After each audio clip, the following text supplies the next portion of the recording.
नमस्कार, जय हिंद, वंदे मातरम। दोस्तों, आप सभी का स्वागत है एग्जाम तक में। जैसा कि आज मैं आप लोगों के सामने संधि नामक चैप्टर लेकर के आया हूं। तो संधि से रिलेटेड फ्रेंड्स आपके एग्जाम में जो भी प्रश्न आएंगे मैं सारे कवर कराऊंगा। तो अगर आप चैनल पर नए हैं तो चैनल को सब्सक्राइब कर लीजिए बिना किसी देरी के चलते वीडियो पर। तो वीडियो को अगर आप पूरा देखेंगे तो आपको समझ आएगा फ्रेंड्स संधि क्या है। तो आपके सामने काफ़ी वर्ड रहेंगे फ्रेंड्स। संधि किसके कहते हैं? दो वर्णों के परस्पर मेल से उनके मूल रूप में होने वाले परिवर्तन को संधि कहते हैं। जैसे कि आपको पता है फ्रेंड्स कि जब दो वर्णों का आपस में परिवर्तन हो जाता है और अलग अलग हो जाते हैं, ऐसे वर्णों को ही संधि कहा जाता है। मूल रूप से आपने देखा होगा फ्रेंड्स, संधि मुख्यतः तीन प्रकार की होती है। जैसे कि आपको पता है स्वर संधि, व्यंजन संधि, विसर्ग संधि। तो फ्रेंड्स नॉर्मल में आप लोगों को बता दूं, स्वर संधि क्या होता है? जब समान स्वर या असमान स्वर आते हैं तो स्वर संधि कहलाती फ्रेंड्स। अब दूसरी परिभाषा में आपको बता रहा हूँ फ्रेंड्स, दो वर्णों के परस्पर मेल से उनके मूल रूप से होने वाली परिवर्तन को संधि कहते हैं। लेकिन दो वर्णों के संक्षेप में जो परिवर्तन होता है उसको समास कहते हैं। अब संधि, जैसा कि मैंने आपको स्वर संधि का मतलब होता है स्वर मतलब जो छोटा लघु प्लस दीर्घ, छोटे छोटे वर्ण रहते हैं। छोटे छोटे वर्णों से मिल करके जो तीसरा वर्ण मिलकर बनता है उसी को संधि कहा जाता है फ्रेंड्स। अब देखिए, अब जैसे कि आपको पता है स्वर संधि में जैसे 5 प्रकार की पाई जाती हैं। व्यंजन संधि नॉर्मल रहती, विसर्ग संधि रहती फ्रेंड्स। अब अपन इनके बारे में पूरा संपूर्ण विश्लेषण करेंगे फ्रेंड्स। जैसे स्वर में 5 रहती, व्यंजन में कुछ भी नहीं रहती।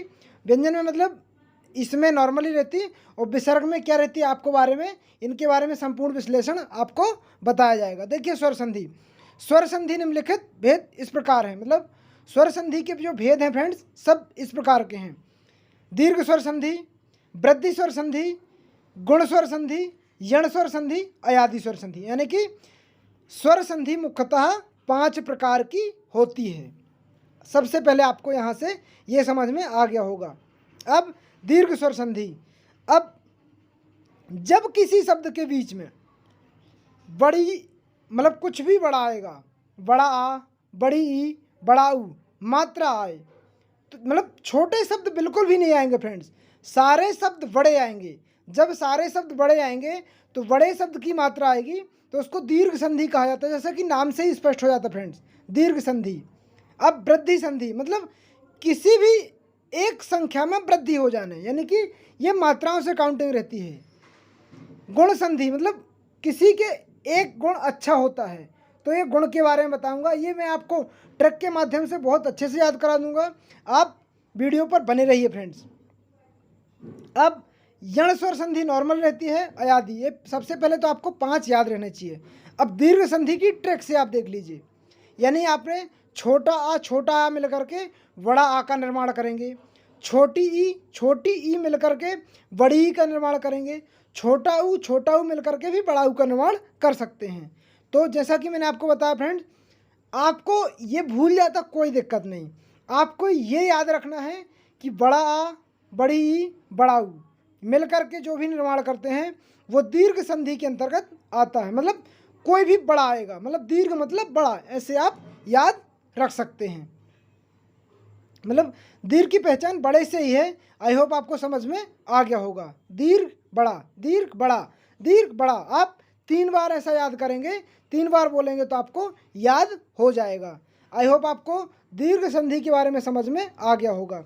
अब देखिए, जैसे यहाँ पर एग्जाम्पल के माध्यम से अगर आपको ये चीज़ें भूल भी जाती फ्रेंड्स कोई दिक्कत नहीं, ये याद नहीं रहेंगी कोई दिक्कत नहीं है। आपको ट्रिक याद रखनी है हमेशा, बड़ा आ, बड़ी ई, बड़ा ऊ। मतलब आपको लास्ट का वर्ड याद रखना है।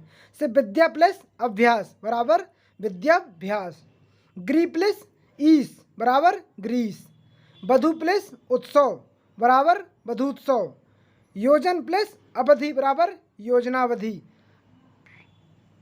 लास्ट में फ्रेंड्स आप देख रहे बड़ा आ का निर्माण हो रहा है। छोटा आ प्लस छोटा आ मिलकर के बड़ा आ का निर्माण होता है। जैसे कि फ्रेंड्स है स्व प्लस अधीन बराबर स्वाधीन, सर्व प्लस अधिक, छोटा या छोटा मिलकर के बड़ा। आपको याद भी नहीं रहे कोई दिक्कत नहीं, आपको बड़ा आ देखना है। सर्व प्लस अधिक सर्वाधिक, अंड प्लस आकार बराबर अंडाकार। तो फ्रेंड जैसा कि आप देख पा रहे हैं इसी प्रकार के छोटे छोटे वर्ण मिलकर के बड़े शब्द का निर्माण करते हैं, वही दीर्घ संधि के अंतर्गत आते हैं। बाकी आप इनको हल करके देखिए। दीर्घ का मतलब बड़ा से होता है, जैसे मैंने देखिए आपको बताया स्व प्लस अधीन, सर्व प्लस अधिक, अंडाकार, अल्पायु, आत्मालंबन, मतलब सब में बड़ा आ रहा है। आई होप आपको समझ में आ गया होगा। गुण संधि, अब देखिए गुण संधि के बारे में फ्रेंड्स। जब किसी शब्द के बीच में छोटी ए और ओ या अर मात्रा आए, ओ या अर मात्रा आए तो गुण संधि होती है। अब आपको समझ में आएगा गुण संधि ऐसे कैसे हो जाएगी। तो आपको ये बिल्कुल भी भूल जाना है, मतलब आपको याद नहीं रहता कोई दिक्कत नहीं। गुण संधि का मतलब सिंगल मात्रा, कोई भी सिंगल मात्रा और अर अगर आता है तो हमेशा गुण संधि होगी। अब देखिए राकेश, सुरेश, गणेश, महेश, महोत्सव, सूर्योत्सव। आई होप आपको यहाँ समझ में आ गया होगा। अब दूसरा, अगर दो मात्रा आती फ्रेंड, दो मात्रा आएंगी तो उसमें वृद्धि हो जाएगी, मतलब एक मात्रा से दो में सिंगल मात्रा गुण संधि। आपको बिल्कुल याद नहीं रखना, केवल याद रखना मात्रा सिंगल हो तो गुण संधि कहलाएगी। जैसे महोत्सव, महाधन उत्सव, महोत्सव, आप बिल्कुल शब्द को मिटा दीजिए, ट्रिक याद रखिए सिंगल मात्रा। ब्रह्मर्षि अर, जैसा कि मैंने आपको अर बताया, अर सिंगल हर्षि, तो ये अर आएगा, तो ये गुण संधि के अंतर्गत आता फ्रेंड्स। आई होप आपको समझ में आ गया होगा। अब फ्रेंड्स अपन चलते हैं अंगली संधि की ओर। ब्रह्मर्षि के बारे में जैसे मैंने आपको बताया सिंगल मात्रा अर आएगा तो ये गुण संधि कहलाएगी फ्रेंड। अपन चलते हैं यण संधि। जब किसी शब्द के बीच में, अब इसके बाद वृद्धि आएगी फ्रेंड्स, जब किसी शब्द के बीच में डबल मात्रा या डबल मात्रा आय की हो या डबल मात्रा आव की आए तो इसको वृद्धि संधि कहते हैं। से महा ऐश्वर्य, आपको शब्द बिल्कुल देखिए, सिंगल मात्रा यण स्वर संधि, डबल मात्रा वृद्धि स्वर संधि, आपको ये बिल्कुल भी याद, मतलब भूल जाइए, शब्द बिल्कुल छोड़ दीजिए, आपको मात्राओं से याद रखना। अगर आपको मात्राएं याद रहेंगी तो सारी चीज़ एकदम क्लियर रहेगी फ्रेंड्स। आई होप आप समझ सकते हैं। जैसे डबल मात्रा में आएगी आय की मात्रा या आव की मात्रा, तो ये सारी वृद्धि स्वर संधि के अंतर्गत आएंगी। दंतोष्ठ, राजवैश्वर्य, परमौषधार्य, मतैक्य, महोजस्वी, मतलब सारे में डबल मात्रा है। आई होप आपको यहाँ समझ में आ गया होगा कि डबल मात्रा वृद्धि स्वर संधि। अब चलते फ्रेंड्स दूसरे पे, वृद्धि स्वर संधि आपको आ गया होगा यण स्वर संधि।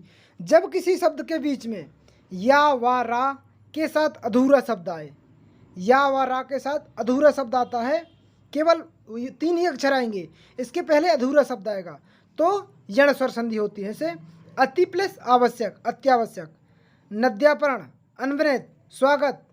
तो आपको आधा शब्द देखना फ्रेंड्स, आधा शब्द होना चाहिए, या रा होने चाहिए, तो यण स्वर संधि के अंतर्गत आता है। आई होप आपको यहाँ समझ में आ गया होगा। केवल आपको ट्रिक देखनी फ्रेंड्स, अगर आपने एक बार ट्रिक देख ली तो आपको कभी भी प्रॉब्लम नहीं जाने वाली। अब आई होप आपको यण समझ में आ गई होगी अयादि स्वर संधि। जब किसी शब्द के बीच में या वा का उच्चारण निकले तो अयादि संधि होती है। या वा का उच्चारण निकले अयादि संधि होती है। जैसे नयन, शयन, नायक, गायक, भवन, पावक। या वा का उच्चारण होगा फ्रेंड्स और 99% 3 शब्द आएंगे, 99% 3 शब्द आएंगे, या वा का उच्चारण होगा, तो ये सारे अयादि संधि के अंतर्गत आएगी। आई होप आपको यहाँ पर समझ में आ गया होगा अयादि संधि क्या होती है या और वा के बाद।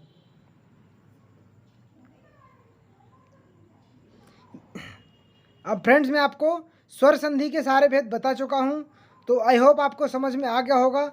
2 वर्णों के परस्पर मेल को संधि कहते हैं। स्वर संधि के 5 भेद मैंने आपको बताए, समझ में आ गए होंगे।